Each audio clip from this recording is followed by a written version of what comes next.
Oke, baik teman-teman semua, adik-adik semua.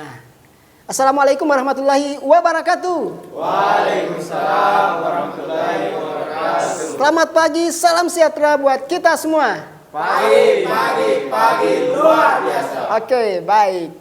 Ya, jadi mata pelatihan kita pada pagi hari ini adalah terkait dengan pembuatan pupuk organik padat dengan pemanfaatan limbah-limbah pertanian. Oke, sebelum lanjut, boleh saya sampaikan pantun? Boleh. Oke, pantun pembuka ya. Jangan lupa cakepnya ya. Air mengalir di tepi kali. Cakep. Membawa daun jatuh ke muara. Cakep. Assalamualaikum teman-teman sekalian. Waalaikumsalam warahmatullahi wabarakatuh. Mari kita belajar bersama dengan gembira. Cakep ya, harus gembira pada pagi hari ini. Oke, satu lagi boleh? Boleh. Pergi ke pasar membeli tomat. Cakep. Jangan lupa membeli pepaya. Cakep. Perkenalkan, saya Samsir dengan hormat. Cakep. Mari belajar bertukar karya. Cakep. Oke. Tepuk tangan ya untuk kita semua. Oke, baik. Ya, perkenalkan ya, nama saya Samsir Pantesukun, Wida Iswara, ahli pertama di Balai Besar Pelatihan Pertanian Batang Kaluku. Di sini ada nomor kontak saya bagi teman-teman adik-adik yang mungkin yang kita sharing terkait dengan pelatihan kita, boleh menghubungi saya di nomor saya. Kemudian ada di Facebook, kemudian akun TikTok maupun di akun Instagram, boleh teman-teman bisa tengok-tengok ya. Kita bisa bermedia sosial bersama. Oke, tak kenal maka tak sayang, tak cinta maka Tak sayang. nah, sekarang gilirannya teman-teman yang perkenalkan diri ya, supaya kita lebih akrab ya. Oke, untuk perkenalkan diri kita menggunakan bola ya. Ini namanya bola bicara. Jadi nanti bola ini kalau saya buang, siapa yang kena bola ini maka dia akan memperkenalkan diri pertama ya, tentunya dengan sebuah kata-kata motivasi. Siap ya? Oke, siapa ya? Oke, silakan. Namanya siapa? Kemudian kata-kata semangatnya apa? Perkenalkan, nama saya Ulla, disiplin Ulla. dan pekerja keras. Disiplin dan pekerja keras. Oke, Ulla. Oke, silakan dibuang. Siapa lagi? Oke, silakan. Perkenalkan, nama saya Reha, semangat dan rajin belajar. Rehan, semangat dan rajin belajar. Oke, ya terima kasih ya teman-teman sudah perkenalkan diri ya. Oke.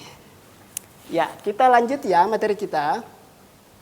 Jadi mata pelatihan ini membahas terkait dengan pembuatan pupuk kompos atau pupuk organik padat dengan menggunakan limbah-limbah pertanian. Adapun tujuan pembelajaran dari materi ini adalah atau mata pelatihan ini adalah untuk hasil belajar peserta dapat memahami tentang prinsip dasar dan pembuatan pupuk organik padat atau pengomposan dari limbah pertanian. Ya. Kemudian indikator hasil belajarnya adalah peserta dapat menjelaskan tentang prinsip dasar dan pembuatan pupuk organik padat atau pengomposan dari limbah pertanian. Oke, dasar-dasar pengomposan. Sebelum lanjut saya mau tanya, ada nggak yang tahu terkait dengan pengomposan? Ada? Oke, silakan Dek. Pengomposan adalah proses penguraian bahan-bahan organik oleh mikroba pengurai. Oke, betul sekali. Ini ada pintar sekali ya. Jadi pengomposan itu adalah proses penguraian atau pendekomposisian bahan-bahan organik oleh mikroba-mikroba pengurai. Ya. Jadi pada prinsipnya semua bahan-bahan organik atau limbah-limbah pertanian itu bisa dijadikan sebagai pupuk organik atau pupuk kompos. Ya. Nah, sekarang pertanyaan mengapa harus organik? Ya.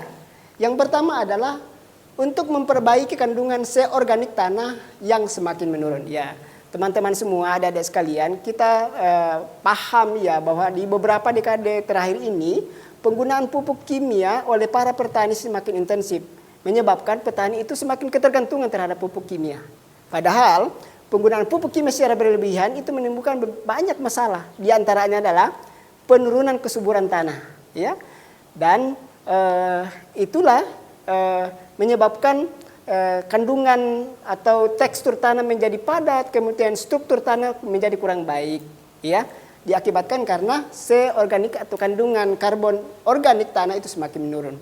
Di sisi lain, ya, limbah-limbah pertanian kita itu melimpah, ya, seperti jerami, berangkasan jagung. Di beberapa daerah itu limbah-limbah seperti ini hanya dibakar-bakar saja, sehingga bisa menimbulkan polusi. Padahal ini bisa kita manfaatkan sebagai pupuk organik. Ya. Kemudian menciptakan lingkungan dan hasil produksi pertanian yang sehat. Oke, untuk proses pengomposan sendiri itu bisa dilakukan secara aerobik atau dengan bantuan oksigen atau udara. Kemudian juga bisa dengan anaerobik atau tanpa udara. Untuk proses pengomposan sendiri itu bisa dipengaruhi oleh karakteristik atau jenis bahan-bahan yang ada. Kemudian juga adalah bisa dipengaruhi dari jenis-jenis mikroba atau cairan aktivator yang digunakan. Oke, sampai di sini ada yang bertanya? Saya Pak, Oke. kenapa menggunakan aktivator? Iya, betul sekali. Jadi aktivator itu adalah mikroba pengurai. Jadi di dalam aktivator itu terdapat mikroba atau indukan mikroba pengurai yang nantinya akan mengurai atau mendekomposisi bahan-bahan organik. Ya. Oke, sampai di sini ya kita diskusi kelompok ya.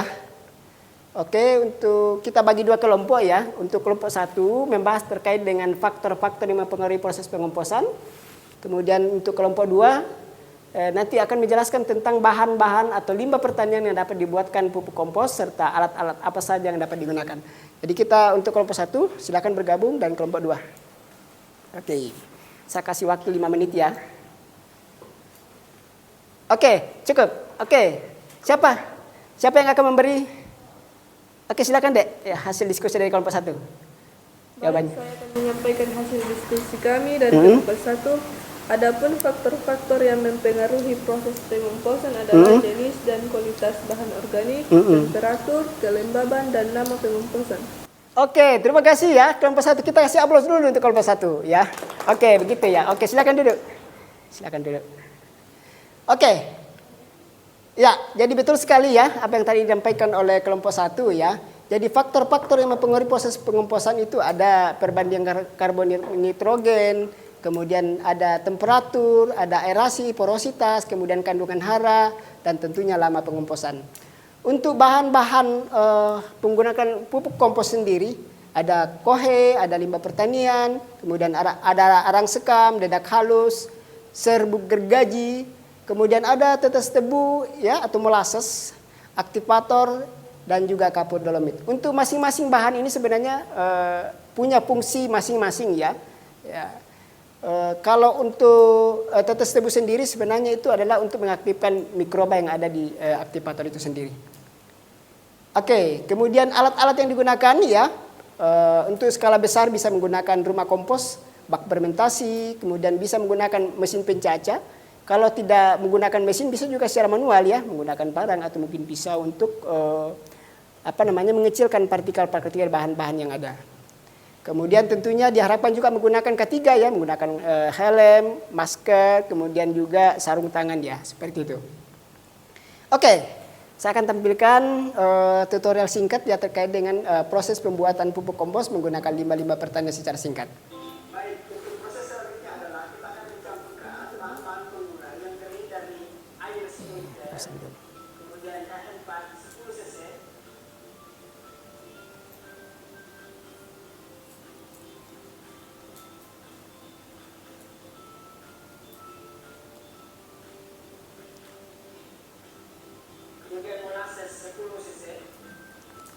Oke, jadi itu tadi ya. Itu tadi proses pembuatan pupuk kompos ya, tutorial pembuatan pupuk kompos secara sederhana. Sudah paham sampai di sini? Ada yang bertanya? Sudah paham ya? Oke, kalau begitu kita masuk di evaluasi ya. Kita evaluasi sejauh mana pemahaman atau apa yang adik-adik terima pada pagi hari ini. Ya. Silakan siapkan smartphone-nya masing-masing ya. Jadi untuk evaluasi ini silakan buka di link di w.mentimeter.com ya. Silakan dibuka. Ya. Oke, kalau sudah masuk tampilannya seperti ini. Kemudian masukkan kodenya ya. Jadi passwordnya itu adalah 54224790. Nah, setelah itu kemudian muncul pertanyaannya, apa yang Anda pahami dan dari proses fermentasi atau proses pengomposan? Silakan dimasukkan. Ya, diketik jawabannya. Oke. Oke, ya sudah ada yang masuk ini. Jadi dari siapa ini? Dari Ali ya. Bahan organik atau limbah pertanian yang telah dilakukan proses fermentasi atau mikroba pengurai. Selanjutnya kemudian penguraian bahan-bahan organik oleh mikroba pengurai dengan metode-metode tertentu. Oke. Ya, jadi demikian tadi hasil pembelajaran kita atau materi kita pada kesempatan kali ini. Sebagai kesimpulan adalah yang pertama, bahwa semua limbah tanaman itu dapat diolah menjadi bahan pupuk organik, ya. Kemudian penguraian bahan organik bisa itu terjadi secara alami maupun secara konvensional, ya. Kemudian pembuatan pupuk organik dengan bantuan manusia itu bisa dilaksanakan atau dalam skala besar, ya, maupun dalam skala yang kecil. Oke, kalau sudah tidak ada yang bertanya, kita tutup saja. Ya, sebelum saya tutup, boleh saya sampaikan sebuah pantun penutup? Boleh. Biji selasi buah sukun. Terima kasih, saya Samsir Pantai Sukun. Wassalamualaikum warahmatullahi wabarakatuh. Waalaikumsalam. Terima kasih.